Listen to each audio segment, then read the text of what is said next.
Bonjour à toutes et à tous, bienvenue dans Hors Zone, votre magazine sport sur le terrain de jeu de Télégoël. Vous êtes au bon endroit pour tout savoir sur vos équipes favorites. Dans cette émission, on va parler de champions, de joueurs, d'une équipe qui se battent tout simplement pour un titre de champion, c'est le Arn Volleyball. Et on en parle avec son entraîneur, c'est l'invité d'Hors Zone, Loïc Bouranda. Bonjour. Bonjour. On reviendra avec vous sur cette saison 2020-2021. On parlera également de cet effectif. Restera-t-il le même la saison prochaine? On parlera du prochain match avec vous dans un instant. On reviendra également sur le Racing Club de Lens. Le Racing Club de Lens qui trébuche, qui coule face aux Girondins de Bordeaux. Est-ce que les Lensois vont se réveiller les vignes avant d'affronter les Princes de Monaco? On en parlera avec Didier Delannoy. Bonjour Didier. Dans le point RCL, on reviendra donc sur le RCL, sur également ce match Bordeaux-Lens. Et je crois qu'on va monter sur le ring avec notre journaliste Thomas Verbouche d'Aide-Chambre. Bonjour. Bonjour Fred, on va monter sur le ring avec Gaëtan Ntamboué, un célèbre boxeur originaire d'Avion. Enfilez vos gants, donc la cloche va sonner dans un instant dans Hors Zone sur Télégoël. Mais juste avant de mettre son très beau short, on part sur les terrains pour parler football.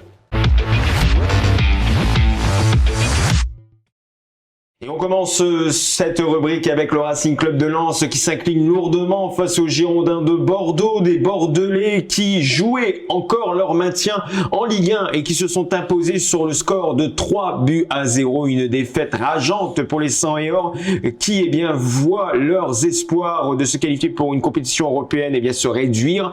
Il y a encore une chance, mais il faudra faire peut-être un petit exploit face à l'AS Monaco, une défaite qui laisse les 100 et or au 6e rang. On parlera de ce match Lens-Monaco de dimanche dans le point RCL avec Didier Delannoy.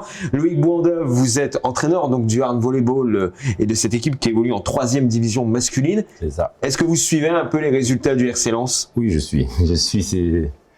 C'est beau ce qu'ils font. J'adore le foot, même si je suis Didier. Même si je suis parisien à la base, moi. Je viens de Paris, je suis arrivé de Paris en 2006, mais c'est beau, j'y allais souvent, grâce à DJ d'ailleurs, j'allais souvent regarder le match au stade et tout, donc non, c'est beau, ça fait plaisir, dommage qu'on ne peut pas avoir de supporters, mais c'est bien. Donc en fait, vous allez vouloir une défaite de Lille ce week-end pour que Paris puisse les dépasser? Non, honnêtement non, parce qu'on a des gros débats dans l'équipe, on en parle, j'ai beaucoup de Lillois, Max Diliz, on en parle, honnêtement ça me ferait plaisir que Lille soit champion, honnêtement.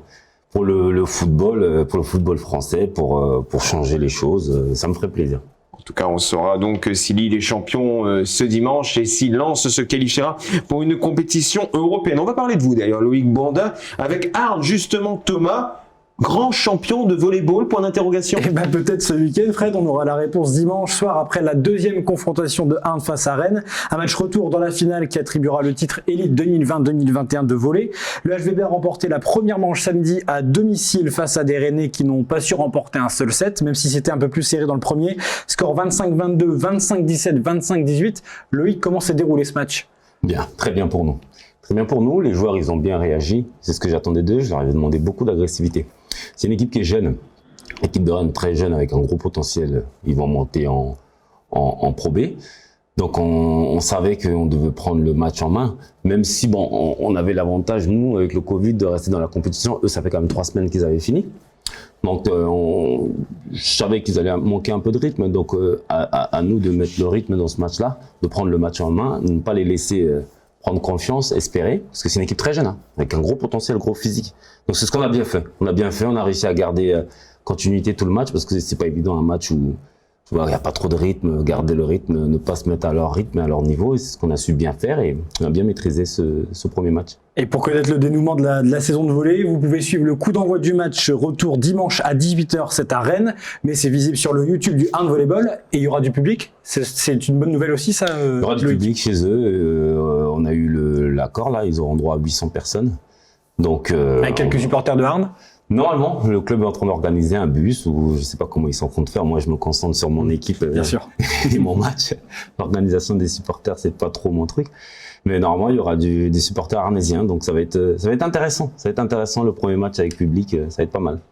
En attendant une bonne nouvelle du côté de Rennes, Thomas, on a eu une bonne nouvelle en provenance de l'agglomération de Lens-Liévin avec le sport qui reprend dans l'agglo, mais sous certaines conditions. Et oui, attention, il y a 2 catégories, les prioritaires qui sont les professionnels et les mineurs qui peuvent retrouver les salles de sport dès cette semaine et les majeurs non professionnels qui, eux, ne peuvent pas encore. Le public prioritaire peut reprendre le sport en intérieur et avec contact, donc basket, handball, danse, volleyball, comme on l'a vu là, on va le voir les volleyeurs du handvolleyball qui ont repris en intérieur, dans le respect des protocoles sanitaires, sauf le water-polo à Arnes qui ne reprend pas pour le moment.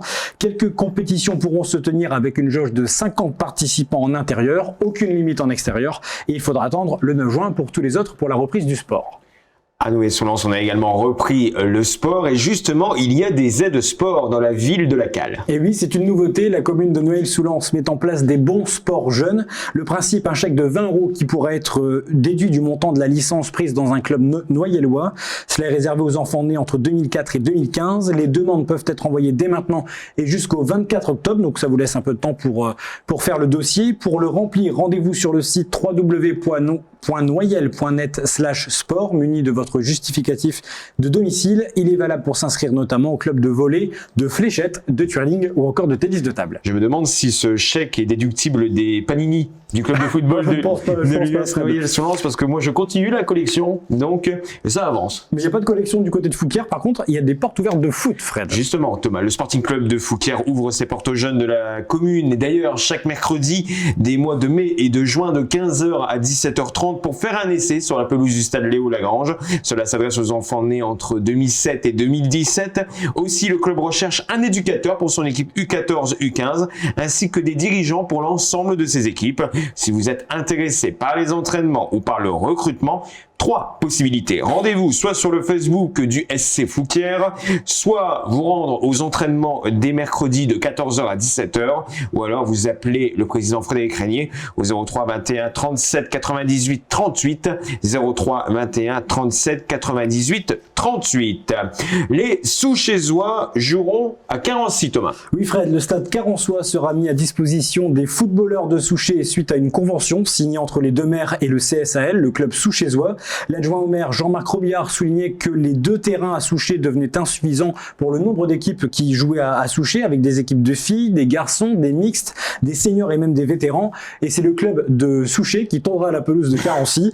Je vous donne un créneau, les 7-9 ans s'entraînent le mercredi de 14h à 15h45. Pour les autres, plus d'infos sur le site souchez-csal.footeo.com. Didier Delannoy, est-ce que c'est bien de voir que des villes arrivent à s'entraider sur un sport ou même pour le développement de plusieurs clubs? C'est inévitable, sincèrement, si on veut développer le sport au niveau de la culture et surtout au niveau des enfants. Il faut mettre tous les moyens nécessaires et possibles pour attirer les jeunes, parce que les pépites d'aujourd'hui, ça sera les grands de demain dans le sport, que ça soit le volleyball, le football, le hand, etc., etc. Et pour moi, l'école de la vie, c'est le sport, donc voilà. C'est naturel. C'est naturel. Vous avez parlé de hand, justement. Thomas, il y a des séances découvertes de hand, justement, dans la Cale. Et oui, ça se passe du côté du Arnes Handball Club et ça a commencé déjà ce samedi. Voici 3 autres dates à vous donner, les 22, 29 et samedi 5 juin, dès 15h30. Pour rappel, ces séances sont ouvertes aux filles nées entre 2004 et 2007. Les séances sont gratuites et se déroulent à l'extérieur de la salle Alain Mimoun de Arnes. Plus d'infos auprès de Nicolas Flitz au 06 18 19 14 96 ou Alicia Zuiguira 06 65 52 38 13 ou alors toutes les infos sur le compte Facebook et la page Instagram du HHBC. 2 personnes donc qui ne manquent pas de punch. Justement, on va justement parler de ce punch qu'ont les sportifs du bassin minier et notamment un du côté d'Avion, c'est dans le clapping.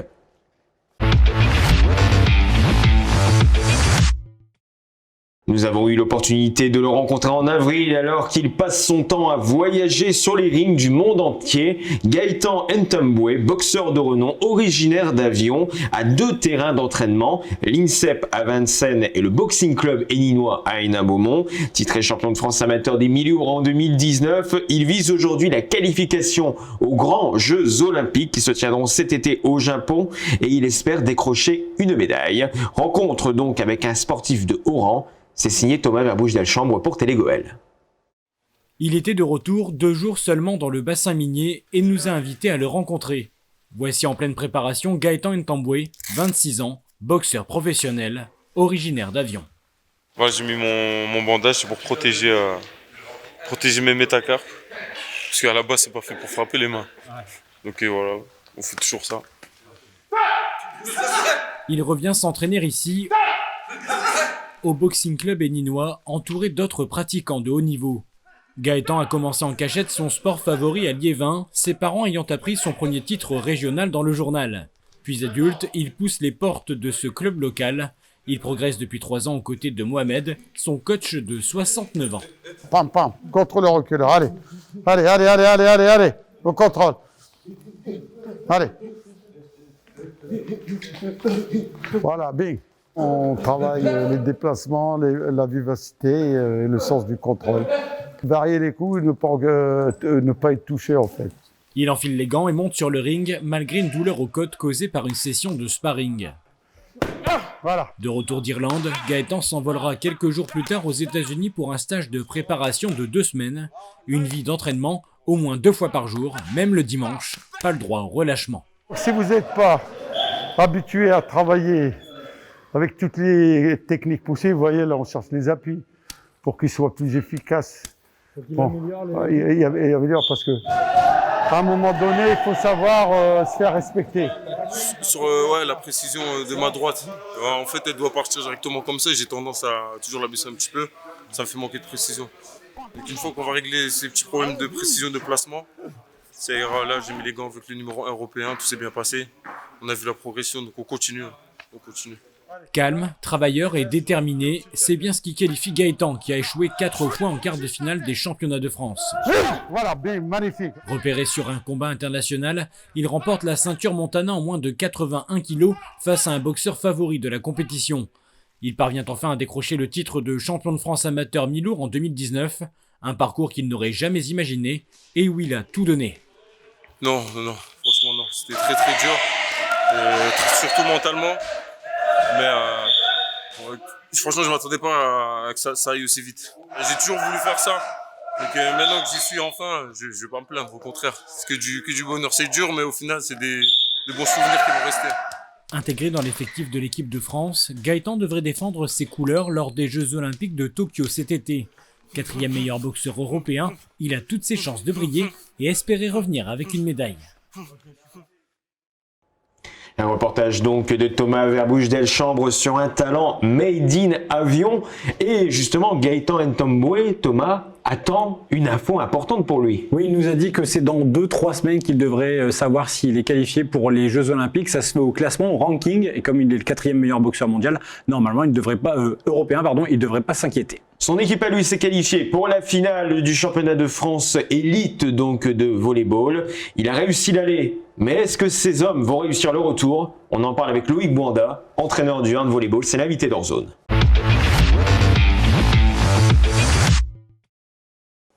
Ouais, bonjour Loïc Bouanda.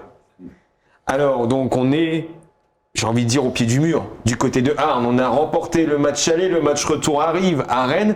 Comment vous sentez-vous à quelques heures de cet affrontement? Bien, l'équipe est détendue, on s'entraîne bien. C'est vrai que sur les 3 derniers matchs de la saison, avec le Covid, les blessés, on n'était pas très bien. Mais depuis qu'on est sûr d'être premier, de jouer cette finale, les gars ils sont bien détendus, il y a une bonne ambiance à l'entraînement. On l'a vu sur le premier match de toute façon. Donc non, moi je suis confiant, on est confiant, on a bossé toute l'année, la saison elle est longue pour ça, donc il n'y a pas de raison. À votre place, il y a quelques jours, on a reçu Émilie Hipp, entraîneur du volley club de Arles, donc voisin du Arles Volleyball. Elle a affirmé que son équipe, à un moment, avait été gravement touchée par la Covid-19, avec des absentes. Est-ce que vous aussi, à un moment, vous avez dû faire face à ce satané Covid? Ouais, parce qu'on était sur 15 victoires de suite. On espérait être invaincu sur la saison, mais on a eu le problème Covid et blessures sur un mois et demi. Donc on a enchaîné les défaites, Beauvais, Conflans. Donc ouais, tout le monde était touché. Je pense qu'on était tous dans le même bateau. Tout le monde, il n'y avait pas d'exception. Toutes les équipes ont été touchées, embêtées. Et il y en a plus graves que d'autres. Mais moi, nous, au niveau du hand volleyball, je pense que on a su bien gérer ça au niveau de l'effectif, la préparation. Donc oui, on a tous été embêtés avec ça. Et vous pensez que sans le Covid, vous auriez fait un sans faute de toute la saison? Je peux pas t'assurer.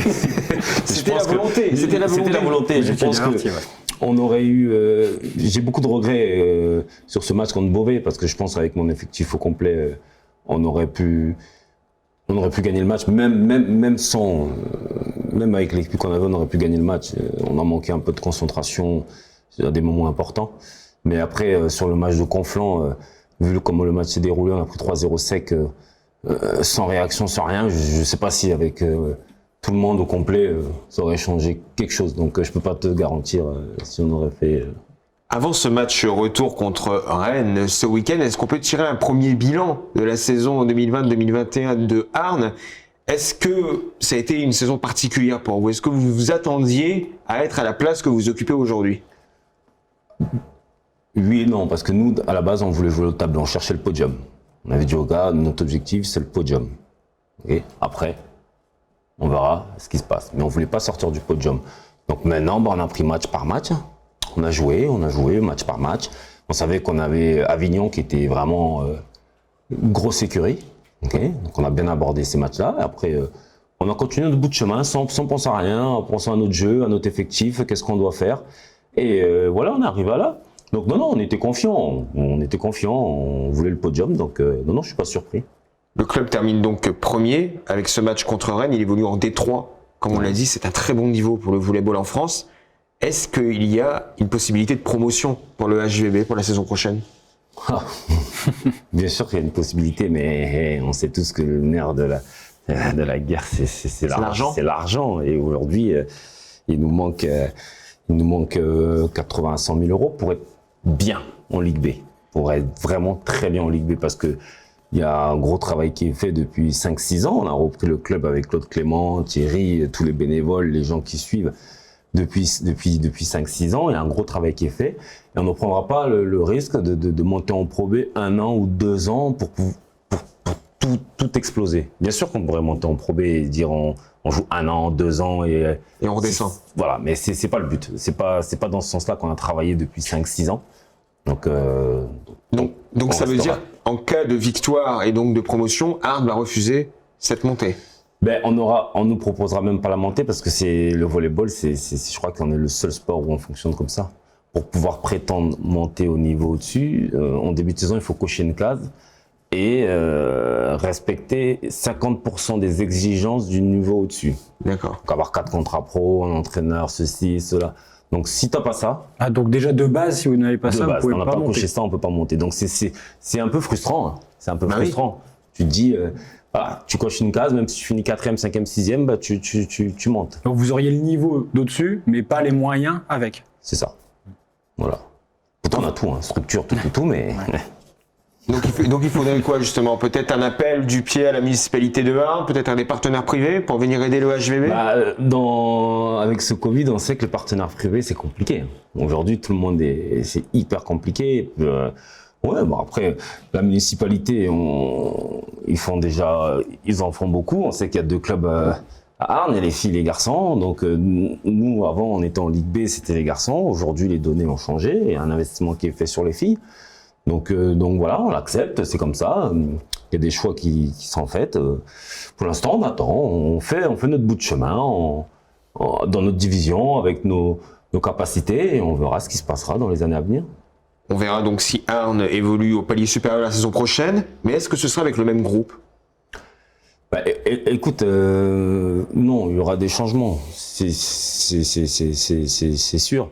Parce que vu la saison qu'on vient de faire, l'équipe elle est très jeune, il y a des opportunités, il y a d'autres joueurs qui veulent aller voir au-dessus, il y en a qui veulent continuer, donc c'était pas évident pour nous de travailler parce que là on est dans les discussions, tu joues encore le titre, il y a encore beaucoup d'enjeux, mais la saison elle avance, avec le Covid on devait finir depuis 1 mois.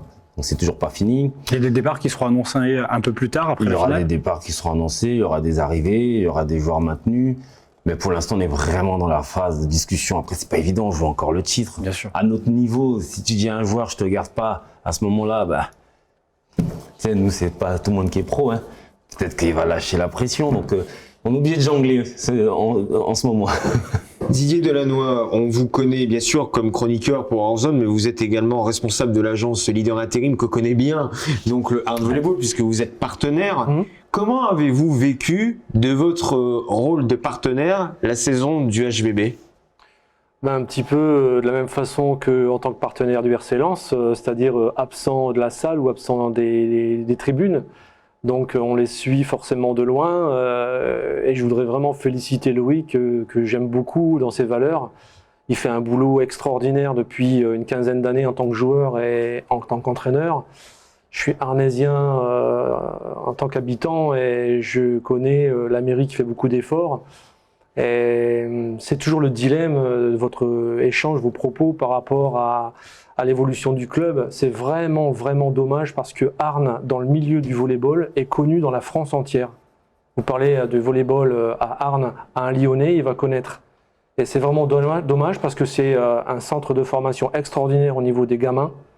Des deux côtés, on précise aussi bien chez les garçons que chez les filles, parce que ça forme bien des deux côtés. Tout à fait, c'est un club, enfin c'est deux clubs en fait, mais c'est vraiment extraordinaire. Il y a des noms, d'ailleurs ça s'appelle la salle Maréchal, c'est pas pour rien, une salle digne pour accueillir les grandes compétitions de très haut niveau.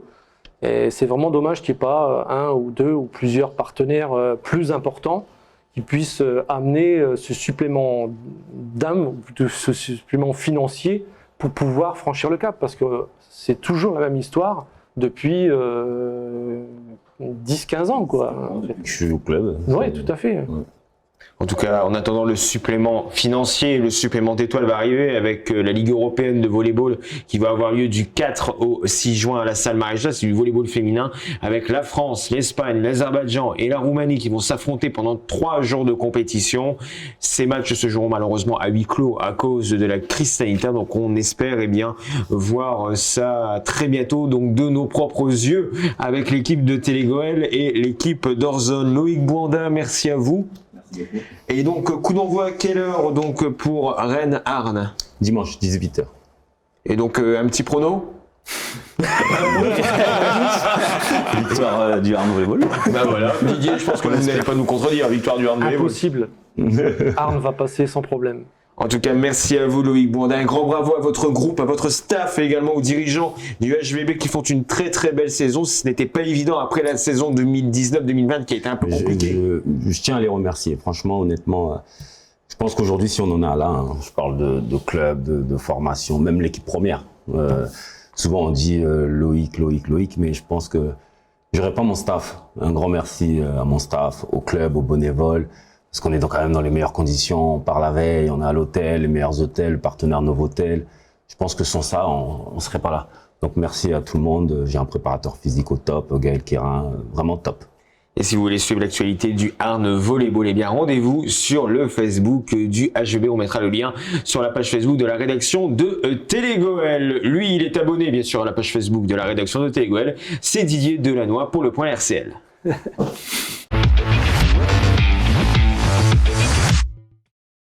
Didier Delannoy, donc la caméra se braque à nouveau sur vous pour ce point RCL. Défaite, c'est un mot qu'on a entendu très peu cette saison pour le Racing Club de Lens. C'est le retour à la réalité est plus que difficile. Défaite 3-0 face au Girondins de Bordeaux. Logique après cette performance délivrée par les joueurs de Franck Hayes? Logique, non. Oui, sur le match, oui, mais on ne s'attendait pas vraiment à ça. Je vais dire que sincèrement, on était sur 13 matchs sans défaite. Le ressort a été cassé à Paris. Le sport de haut niveau, ça se joue à des détails, surtout dans le football, à des petits détails. Le ressort s'est cassé, je pense, avant la mi-temps à Paris où Medina fait une passe décisive à Neymar, donc un Argentin qui fait un cadeau à un Brésilien. Neymar n'a plus qu'à marquer. À partir de là, forcément, c'est plus compliqué. Et pourtant, on était très, très, très bien dans le jeu. Je suis persuadé qu'il y avait quelque chose à faire à Paris. Ensuite, on reçoit Lille. Le haut niveau, ça se joue à des détails. Et M. Turpin a dû l'oublier parce que, sincèrement, je pense qu'il n'a jamais joué au football de sa vie. Même Landreau, qui commentait le match à Canal+, a dit qu'il n'y avait pas penalty. Et sincèrement, moi, je lui en veux beaucoup. Et tous les supporters lui en veulent beaucoup. Bon, aujourd'hui, on s'est pris 3-0. Ce match-là, même si on perdait juste 1-0 au goal average, on restait 5e devant Marseille au goal average. Et ensuite, forcément, on joue à Bordeaux, et chose inhabituelle, Bordeaux, on était favori. Alors que toute la saison, on était un peu outsider. D'ailleurs, quand on a reçu Bordeaux au match aller, Bordeaux était favori, hein, et on a battu Bordeaux de 1, très beau match, magnifique. Et là, on était favori, on avait la possession de balle, mais c'était stérile. Et puis, le sport, ça joue à des détails. La main de Klaus, le ballon qui vient toucher ses mains, la faute n'a pas de chance, il a des mains, ce pauvre défenseur. Donc, et après, voilà, on joue l'attaque, et puis on prend des contres. Ça aurait pu faire même 4 ou 5-0, hein, sincèrement. Hein. Mental, c'est un mot qui revient souvent dans les discussions des supporters sur les réseaux sociaux. Vous avez parlé du carton rouge de Michelin contre Lille, on a parlé de cette faute de Medina qui offre un but à Neymar. Là, contre Bordeaux, on a la main de Klaus. Est-ce que justement, cette équipe de Lens, plus on avance de la saison, ne devient pas fébrile mentalement et perturbée dès qu'il y a un mauvais fait de jeu? Déjà, il ne faut pas oublier d'où on vient. Il y a un peu plus d'1 an, on avait du mal à battre Orléans le dernier 1-0 pour monter en Ligue 1. Il y a deux ans, on perdait chez nous contre Bourg-en-Bresse. Là, aujourd'hui, vous vous souvenez, la dernière fois que je suis venu ici, je crois qu'il restait 10 matchs. On était une quarantaine de points et je vous avais dit, il reste 10 matchs, donc 30 points à prendre. Pour moi, on peut finir entre 55 et 60 points. On est à 56 points, donc on est dans le vrai. Donc l'objectif, il est plus que atteint. Donc mentalement, je pense qu'on a une équipe costaud, une équipe de guerriers. Donc après, c'était pas prévu, c'était pas une équipe formatée pour finir pour une place pour la Coupe d'Europe. Par contre, une équipe qui était formatée pour le haut de tableau, c'était l'AS Monaco. C'est l'AS Monaco que va affronter le Racing Club de Lens. Que pensez-vous des Monégasques? Les Monégasques, depuis, je sais pas, une trentaine d'années, voire plus, Monaco a toujours fait partie des majors, des leaders du championnat de football. Donc Monaco, effectivement, c'est pas du tout les mêmes budgets. On joue pas dans la même cour que Monaco, que Lyon, que Paris. Ces clubs-là sont formatés dès le début de saison pour jouer la Ligue des Champions. Les 3 qui sont formatés, c'est Paris pour devenir champion, Lyon pour les titiller et jouer la Ligue des Champions, et Monaco. Tous les autres, c'est affinité, on va dire. Et justement, il y a des noms du côté du Racing Club de Lens qui commencent à attirer ces gros poissons. Thomas de Verbrugge-Delchambre, il y a notamment un joueur dont on a beaucoup entendu parler dans les rumeurs aujourd'hui. Et oui, c'est Jonathan Klaus, d'après des médias britanniques. Il serait dans le viseur de 3 clubs, Manchester City, Chelsea et le FC Séville. Vous comprenez ces envies, Didier, de recruter un Lensois comme celui-là?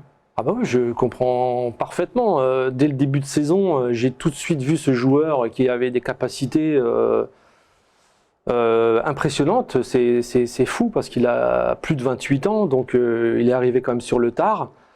En plus, j'aime énormément son authenticité, son amour du football. On sent qu'il respire le foot dans son jeu, c'est impressionnant. C'est un garçon qui joue. Voilà, il ne se pose pas de questions, il joue, il est arrière droit, milieu droit, ailier droit. Un jour, il va centrer pour lui-même pour mettre un but. Mais je ne suis pas étonné.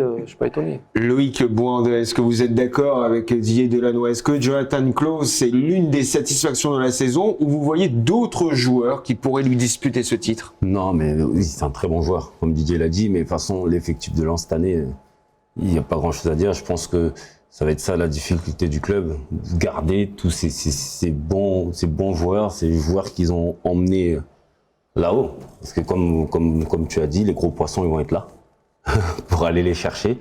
Donc, mais ouais, quand tu montes de Ligue 2 et tu fais une saison comme tu viens de faire, il faut t'attendre à perdre beaucoup de bons joueurs. On a parlé de Jonathan Klaus, mais il ne faut pas oublier également que Gaël Kakuta, selon des informations de tabloïds britanniques, pourrait revenir en Angleterre, lui qui a été déniché par Chelsea au moment où il était encore à la Gaillette. Donc on verra si le numéro 10 restera du côté de Bollaert la saison prochaine. Vous savez quelle sera ma dernière question, justement, Loïc, après vous avoir demandé un pronostic sur Rennes-Arles, vous allez bien me donner un pronostic sur Lens-Monaco de ce dimanche. Écoute, vous voulez vraiment savoir mon point de vue? Moi, au début, j'avais dit, Lens, c'est magnifique ce qu'ils font. Pour le club, j'avais dit, bon, il faut pas qu'ils soient en Coupe d'Europe, avec les pertes qu'ils vont avoir, ce serait peut-être dur à assumer. Mais après, pour la beauté du foot, pour même moi aller voir des bons matchs, pour le peuple lensois, oui, ce serait bien que Lens fasse un résultat et qu'ils aient cette place européenne. Et donc, un score pour Lens-Monaco 2-1, pour Lens. Lens, c'est bien. Didier Delannoy, 2-1 pour vous aussi ou un autre score? Non, moi je vois Monaco qui doit à tout prix gagner forcément pour garder sa place en Ligue des Champions. Donc ils ont perdu hier soir contre Paris en finale. Je verrais bien à la limite un match nul 1-1 et puis Rennes se fait accrocher à Nîmes pour le dernier match et on est européen quoi. Thomas Verbouch-Deschambre. Je vais être le plus défaitiste, je vais dire 2-1 mais pour Monaco. Parce qu'il y a une série de défaites et je me dis que ça risque. Mais après voilà, si Rennes n'y arrive pas, Lens peut toujours continuer vers la Conference League. Vous ne pourrez pas dire que tous les avis ne sont pas autour de la table d'Orzone. Donc merci Didier Delannoy, de leader intérim. Et merci également à Loïc Bouanda, entraîneur du Arn Volleyball. Ces belles personnes, ces belles équipes, vous les retrouvez sur la page Facebook de la rédaction de Télégoël, tout comme les reportages de Thomas Verbouch-Deschambre et de toute l'équipe de Télégoël. Un grand merci à vous pour votre fidélité. Merci à toute la régie de Télégoël qui a très bien bossé aujourd'hui pour cette émission. Thomas Verbouch-Deschambre, merci à vous. Merci Fred, et la semaine prochaine ce sera la dernière de notre saison aussi. Et puis en plus on a un invité exceptionnel, Thomas, est-ce qu'on peut l'annoncer en exclusivité? Je préfère pas qu'on le dise, on aura la surprise vraiment la semaine prochaine. D'accord, donc restez avec nous, restez fidèles à Télégoël. Je vous souhaite un très bon week-end et surtout faites très attention à vous. N'oubliez pas vos baskets si vous allez sur un terri et surtout... N'oubliez pas votre masque. N'oubliez pas votre masque, donc ciao bye bye.